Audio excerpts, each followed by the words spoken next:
There are streets in Prague that remember more than they should.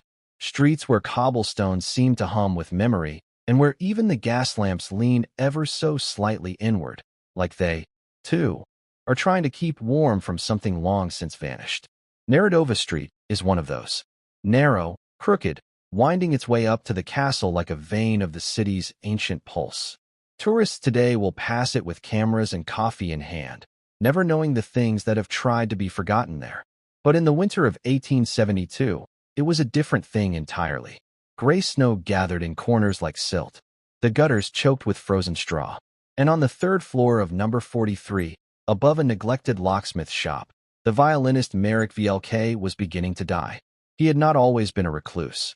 Once, they said, he played under candlelight in the salons of the wealthy. Once, his fingers were prized by aristocrats and composers alike. But that was before the silence took hold of him, before he stopped performing, before the screams in his dreams turned to melodies, and those melodies turned to obsession. By the time anyone noticed he was slipping, it was far too late to pull him back. The apartment was modest, 3 rooms, one barely larger than a cupboard. The wallpaper had peeled back at the corners, revealing soot stains shaped like fingers. No one could recall seeing him shop for food. His hair, once combed back neatly like the gentlemen of the Conservatory, now fell in unwashed curls around his ears. But the violin never left his hands. They said he still played, every night. Not for an audience, but for something else. Something listening. Something waiting. The neighbors first complained to the landlord in October. It was not the music itself. Marek had always been gifted, but something in its tempo. Its rise and fall. The way it crescendoed at odd hours. 3:13 a.m. One neighbor kept a record. He was a tailor, half-deaf, but even he could sense the wrongness of it. One night it was slow, almost unbearably slow, as if the violin were trying to imitate a funeral march underwater. Another night, it was frantic, desperate. One tenant said she heard a second instrument beneath the violin, like bones being rattled inside a drawer. The landlord, Mr. Yanek, knocked several times over the course of that month. No answer. He once pressed his ear to the door and thought he heard whispering, but only one voice. Marek's, repeating the same phrase. Narij to znovu. Narij to znovu. Don't play it again. Eventually, Yanek stopped knocking. In the rare times Marek left the apartment, it was only to walk to a small tobacconist 2 streets away, where he bought paper and ink. He hadn't smoked in years, but the shopkeeper didn't care. Marek never spoke more than 3 words. He paid in coins that smelled of camphor and never met the man's eyes. Then, one day, in early November, he purchased a single black-bound notebook and asked, softly, "Do you have ink that won't run when wet?" The shopkeeper stared at him, puzzled. "You mean waterproof?" Marek only nodded. It must not dissolve, even in the grave. He called it Elegy VG Pro Odigitio. Elegy in G for the departed. The composition began on the first page of the notebook in painfully neat script. The notes were meticulous, controlled, but by the 3rd page, something began to shift. The lines bent upward unnaturally. Symbols began to appear in the margins, not musical notations, but diagrams. Geometric circles with arrows and annotations in Old Church Slavonic. At least one reader later believed they were invocations, prayers stitched into melody. Marek composed by candlelight, long after the bells of St. Nicholas had rung midnight. He wrote with his entire body, rocking gently, whispering fragments of the melody to himself, as though afraid it might vanish if he didn't sing it aloud. Sometimes he scratched symbols into the floorboards between staves of notes. Other times, he wept as he played. The violin pressed to his neck as if it had become an extension of his spine. And on the 4th week of composition, he stopped sleeping. By early December, a student from the Conservatory, a young man named Emil who idolized Vlk, visited unannounced. He had tracked Marek down through old instructors, convinced he might persuade the master to take him on as a private pupil. He later told police that he had waited nearly 30 minutes outside the apartment door after knocking, and was about to leave when it creaked open on its own. There were no candles lit, only the soft blue glow of afternoon snow reflecting through the windows. The violinist was standing at the far end of the room, facing the wall, unmoving. "Maestro," Emil said. I'm sorry for intruding. I wanted to speak with you." Marek didn't turn, but the bow lifted slowly. The sound that came out was not music. It was shrill, electric, and pulsing, not like anything Emil had ever heard. More a vibration than a note, more pressure than sound. He felt his nose bleed. He ran. He left the door wide open behind him.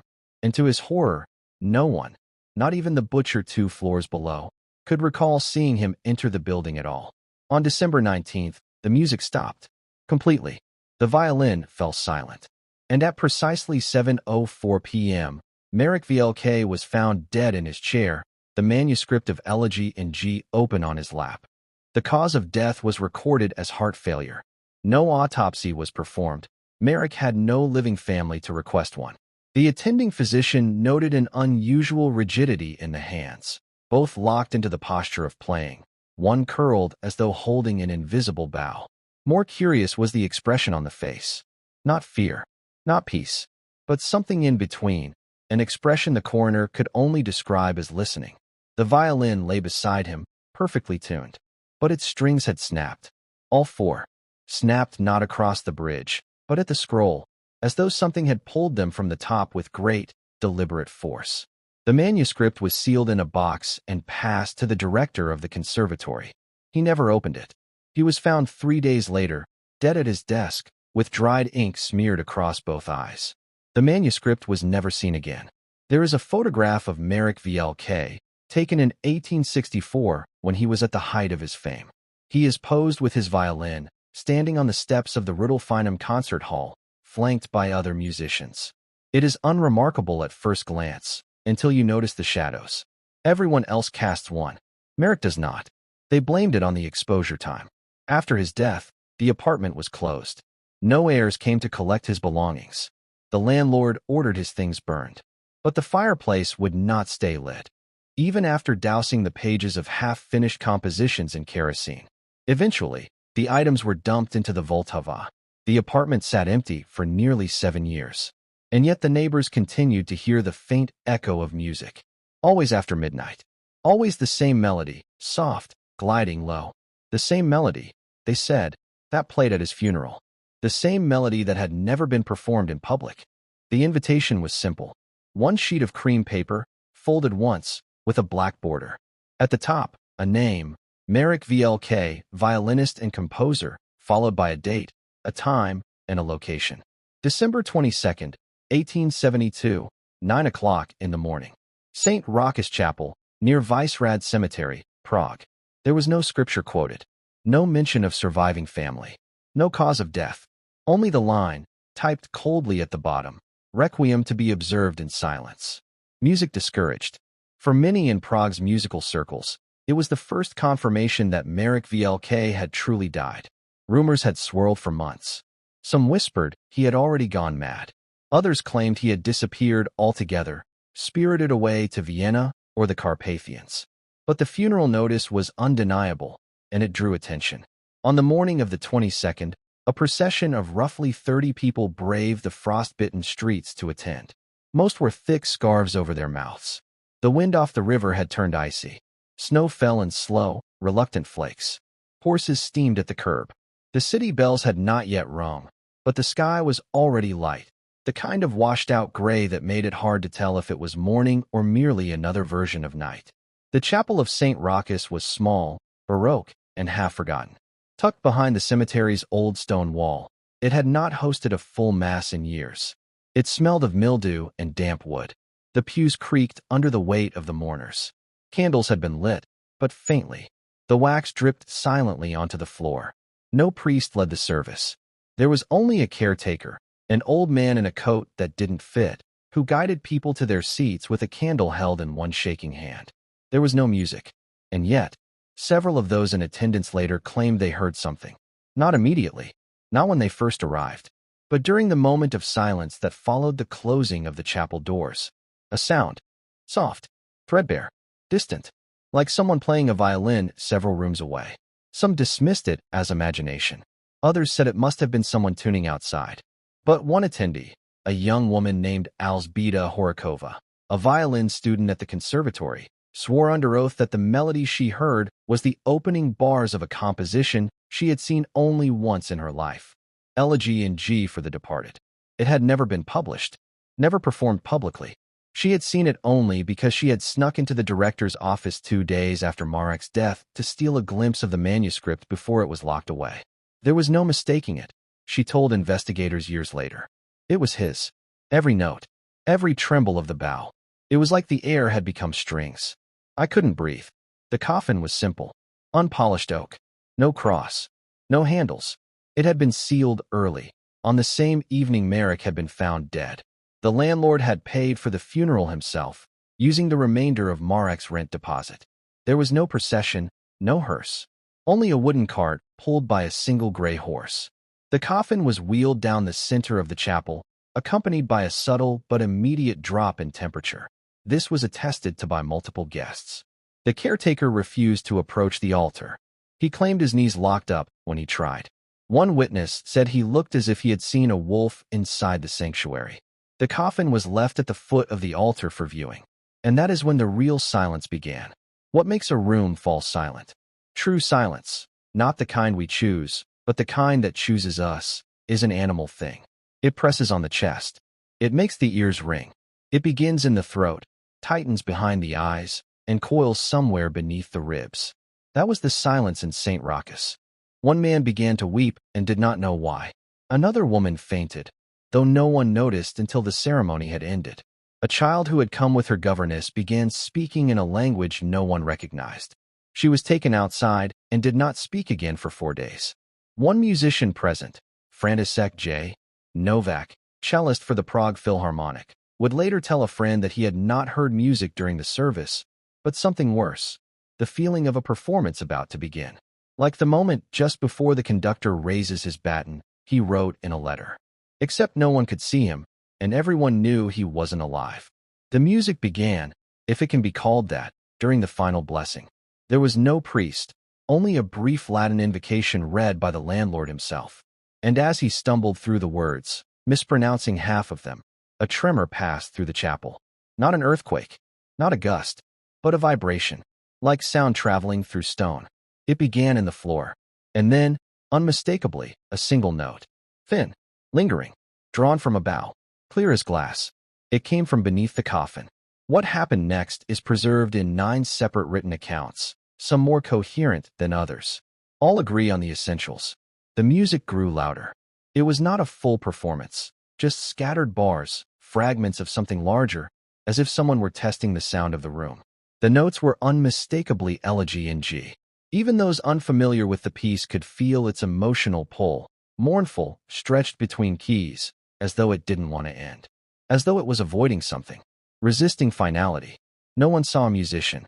No violin was visible. The sound had no source. And yet it reverberated off the walls like a real instrument in motion. One woman, a former student of Marek's, screamed and ran from the chapel. She broke 2 fingers clawing at the latch on the chapel door. When they found her later, she was huddled in the snow, whispering a phrase over and over again. He's still tuning. He's still tuning.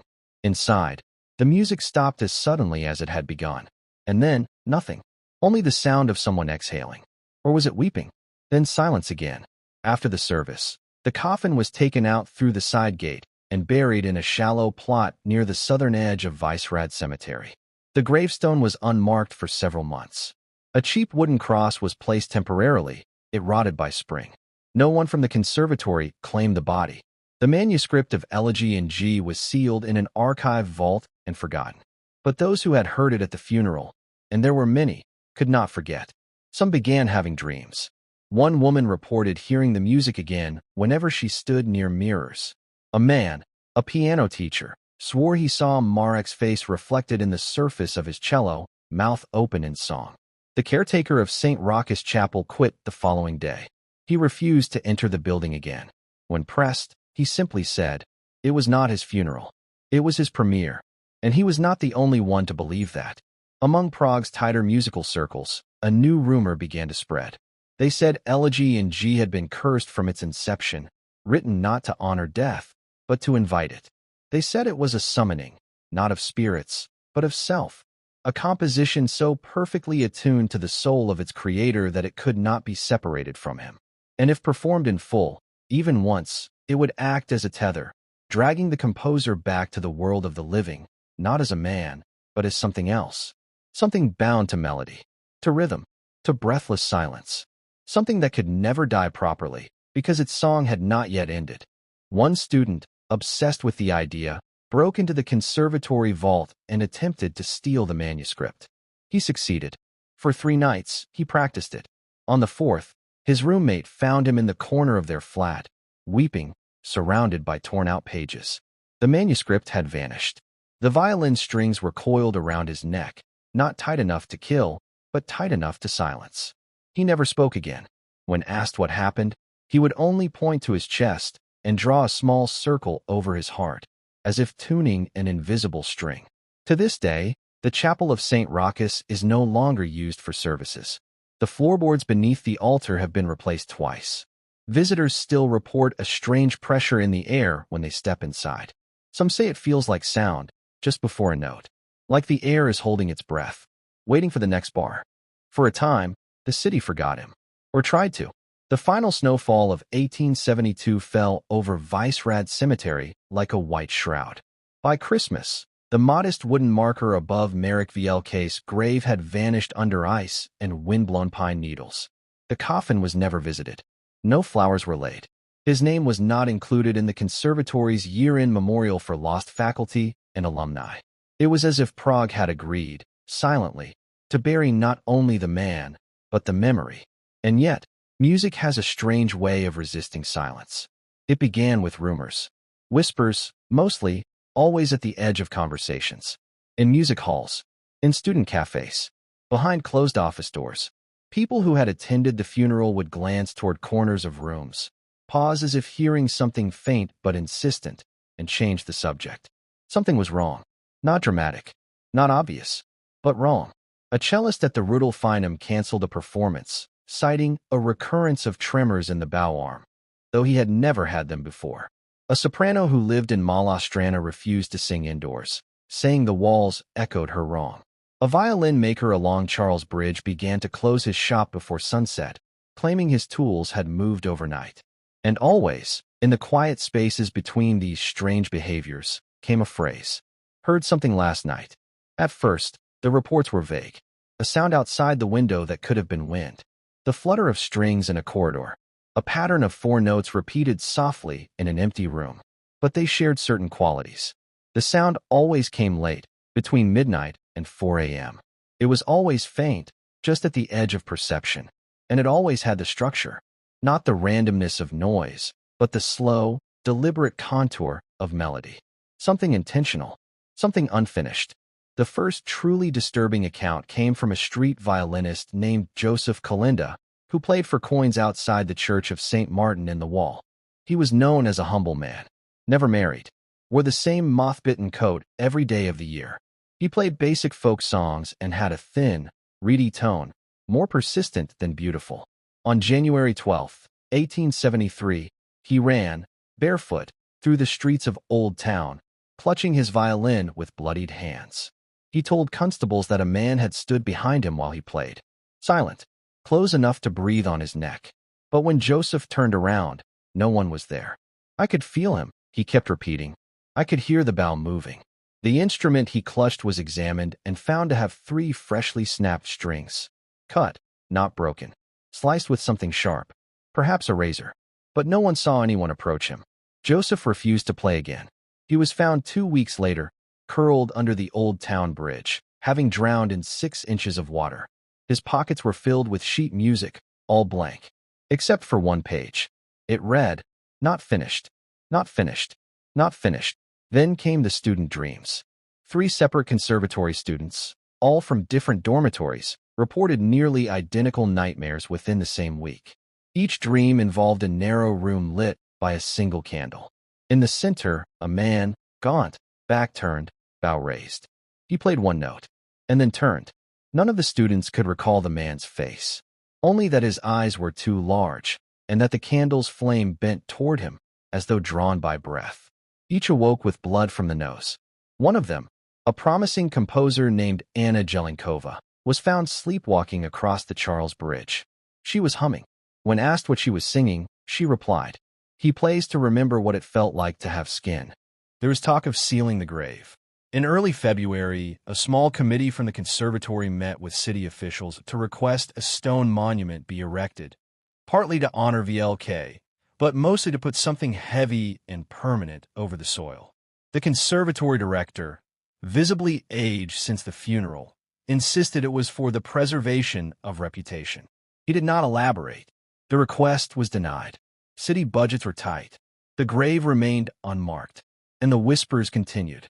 A librarian at the Prague Musical Archives was caught murmuring to himself while sorting old scores. He repeated the same set of numbers over and over. G, F sharp, D, G, G, F sharp, D, G. When questioned, he claimed he was trying to remember the tuning of the coffin. An organ tuner in Vysočany abruptly resigned after hearing a violin note ring through an empty church nave. Long and slow, despite there being no string instruments present. He later confessed to his wife that he feared he had heard the overture. The phrase spread, the overture. By March, a strange pattern emerged.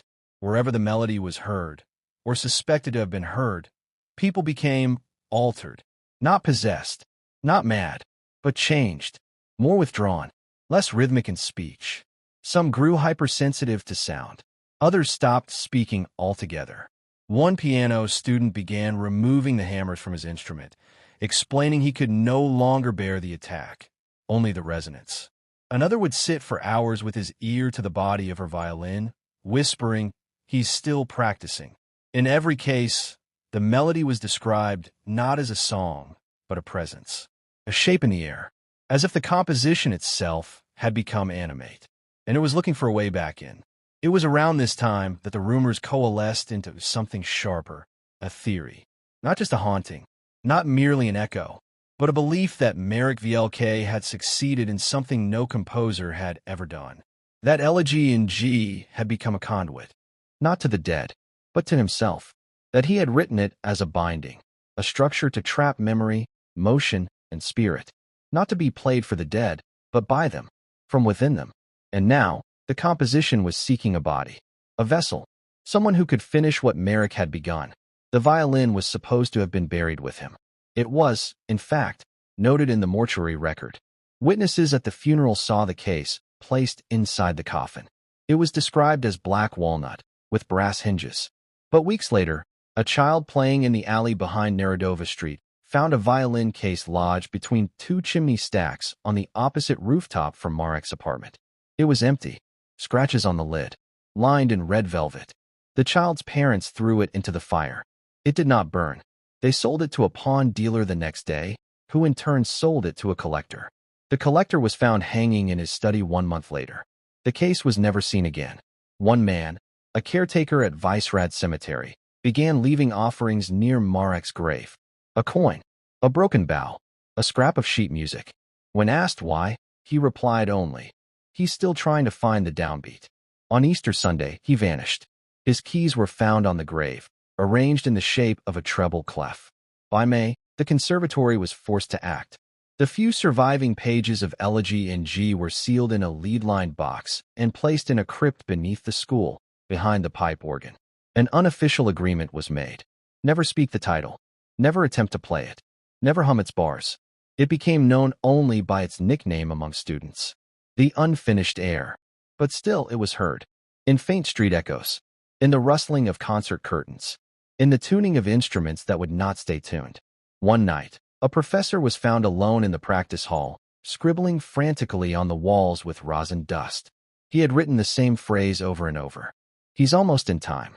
Those who heard it most clearly described the music as patient, not aggressive, not haunting, but waiting, as though the bow were hovering, always just before contact, as though Marek Vlk, wherever he now was, had not yet finished rehearsing, that he would play again, not from beneath the soil, but from within someone else, someone still above ground, someone who picked up the right notes in the right order at the wrong time. In late August of 1874, nearly 2 years after the funeral of Marek Vlk, the city of Prague suffered a wave of grave robberies. At first, it was thought to be the work of common thieves. Several older graves near Vicerad Cemetery were found disturbed, coffin lids broken, jewelry missing, even a gold tooth stolen from a bishop interred near the wall. But something was different about these violations. The thefts weren't random. They followed a pattern. Each of the disturbed graves belonged to musicians, singers, pianists, one flautist, each buried with their instrument, each exhumed on nights with no moon. City records show that the conservatory's board sent a discreet letter to the police commissioner. It was not phrased as panic, merely a concern for preservation. But behind closed doors, faculty were whispering what they feared most, that someone, or something, was collecting. It was a junior archivist at the conservatory, a man named Tomas Hrubs, who brought Marek Vlk's grave back into question. He had been researching burial practices for a scholarly paper and requested access to the conservatory's private mortuary file, a dusty, irregularly updated ledger kept locked beneath the main hall. Inside was a single note that would change everything. Vlk to be interred with his instrument, by his request, to ensure silence. It was that final phrase that caught Hrubs' attention. He brought it to his supervisor. Within 2 days, the board had voted to petition the city for exhumation. Publicly, it was stated that Vlk's remains were being moved to a more secure crypt in honor of his contribution to Bohemian musical heritage. Privately, it was a different matter. The exhumation occurred on September 3, 1874, at first light. It was not listed on the day's public work docket. The head gravedigger, a man named Jan Liska, was instructed to keep the task quiet. 2 professors from the conservatory arrived, both visibly uneasy, and stood at a distance as the earth was removed. It had rained 2 days prior. The ground was heavy, slow work. The wooden marker that had once marked Vlk's grave had long since rotted away. Only a faint depression in the soil remained. No map had been drawn. Only the caretaker's memory and one passing journal reference guided them. It took nearly 5 hours to locate the coffin. When the first shovel struck wood, the professor on site reportedly turned away and vomited. Not from rot, but because, for a split second, the sound that echoed through the soil was unmistakably hollow and resonant. The coffin was brought above ground. It was intact, unmarked. But when Liska touched the lid, he recoiled. The wood was cold. Not damp, not chilled by the air, but cold from within, as if it had never housed warmth. The gravedigger hesitated. One of the professors insisted they wait for a priest, but the conservatory had specifically requested no religious oversight. This was not a matter of faith. It was an internal institutional concern. The lid was removed, and what they found silenced them all. The body was there, still clothed in the black suit he had been buried in, still resting on his back, hands crossed over the chest, but something was wrong. The hands had moved. Slightly, subtly, but unmistakably. Instead of resting gently atop one another, as recorded in the mortuary sketch, they were now lifted slightly, the fingers curled, as if gripping something, as if still playing. More alarming, the violin was gone. The case that had been sealed with him, the one placed deliberately beside the body during the funeral, was not there. More disturbingly, a music student at the conservatory, newly enrolled, disappeared after claiming he had found part of the Elegy in G manuscript in the second-hand binding of an unrelated textbook. He told his roommate he could hear the tempo in his dreams and that he was working on completing it. 3 nights later, he vanished. His bow was found left upright in the center of his bed, wrapped in parchment.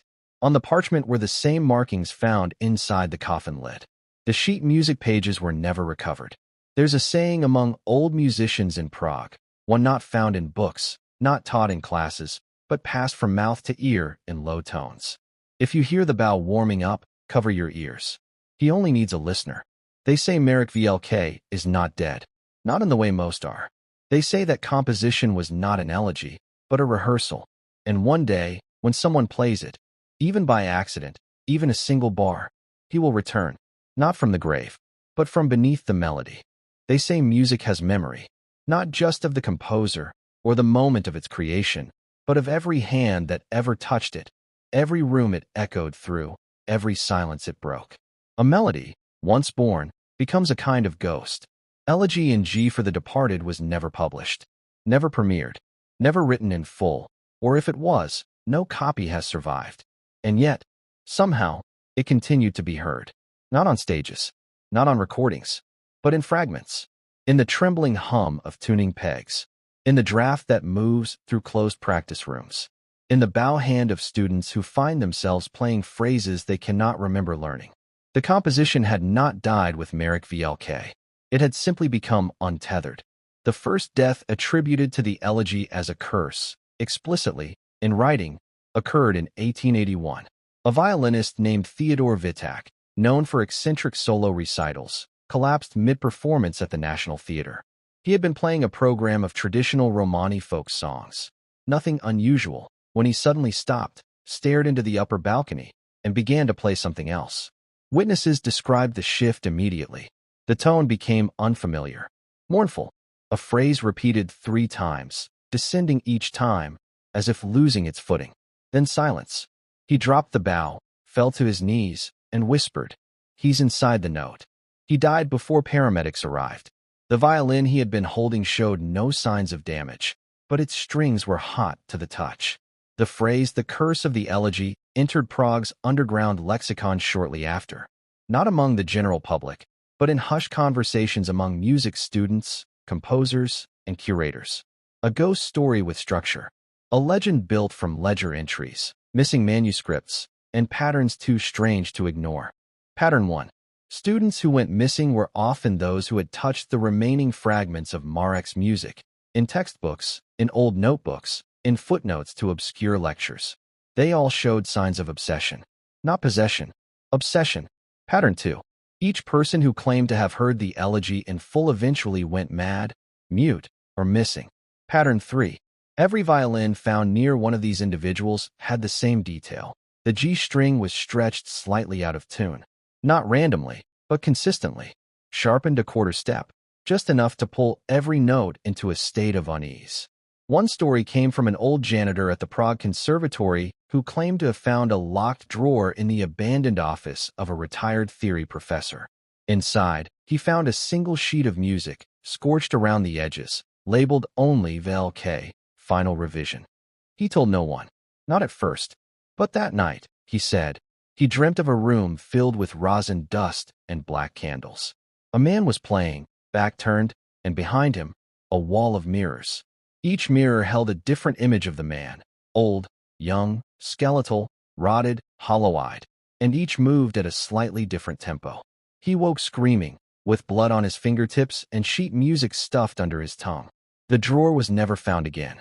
More and more, accounts began to surface of people not just hearing the elegy, but being played by it. One cellist said she felt her hands moving against her will, bowing phrases in the wrong key, yet perfectly structured. A child prodigy abandoned the violin entirely, claiming he had begun to hear whispering when tuning. Not in Czech, not in any known language. Just 2 tones, close together, like twin notes trying to reconcile themselves. One phrase kept repeating, "He needs an audience." By 1890, the Conservatory officially declared the elegy lost. But unofficially, efforts were made to trace and destroy any remaining pieces. A secret committee, comprised of faculty from Prague, Vienna, and Leipzig, began cross-referencing suspicious deaths, disappearances, and impossible performances that shared even partial musical DNA with Marek's work. They found 32 cases. Among them, a woman in Krakow who hummed a melody in her sleep for 2 years, then vanished during a thunderstorm. A man in Berlin who taught a class how to bow a phrase that didn't exist in any curriculum, then claimed he'd never heard of it. A composer in Salzburg who wrote his entire symphony backward, note by note, from a dream. All had one thing in common: the same pattern of 4 notes in descending order, G, F, D, G. The calling card of the elegy. That year, the last known physical fragment of elegy in G was destroyed, or so the committee believed. It had been found in a private collection, handwritten on parchment glued to the back of a different manuscript, a Bach partita. The collector died of heart failure the same night he tried to play it on his harpsichord. The page was burned. The ashes buried in a lead box beneath the chapel of St. Agnes. But still, musicians kept hearing it. Some say the curse was never about death. That Marek Vlk never feared dying. What he feared was being forgotten. And that the elegy was never meant to mourn. It was meant to embed, to take root. That every note, every key signature, every carefully measured rest was a hook, not to capture listeners, but to hang himself on, permanently, within sound itself. He did not want resurrection. He wanted rehearsal to become eternity. Modern musicians, even now, in the 20th and 21st centuries, occasionally report strange experiences when composing alone. A bar that writes itself. A dissonant G that appears in an otherwise perfect C major piece. A strange pressure behind the ears, like a bow dragging across silence. Some see it as myth, others coincidence. But one music theorist, writing anonymously in a 1982 Journal of Spectral Analysis, described something else. He'd been analyzing a warped wax cylinder recording from 1901, a funeral dirge performed in an obscure Prague monastery. At exactly 2 minutes and 13 seconds, beneath the organ, there is a series of faint, nearly imperceptible harmonic overtones. When isolated, they form the opening 4 bars of Elegy in G. The dirge was composed by a monk who had never studied music. He died 6 days after its performance. No official copy of Elegy in G for the departed exists today, but fragments, incomplete, fractured, whispered, continue to surface. They call it a melody without a body, a requiem with no dead. But those who hear it, truly hear it, describe something else. A presence, a breath, a tightening of the air, as if someone is standing behind you, lifting a bow, waiting for you to sing the next note. Not because they want to hurt you, but because the piece is unfinished, and they need you to finish it.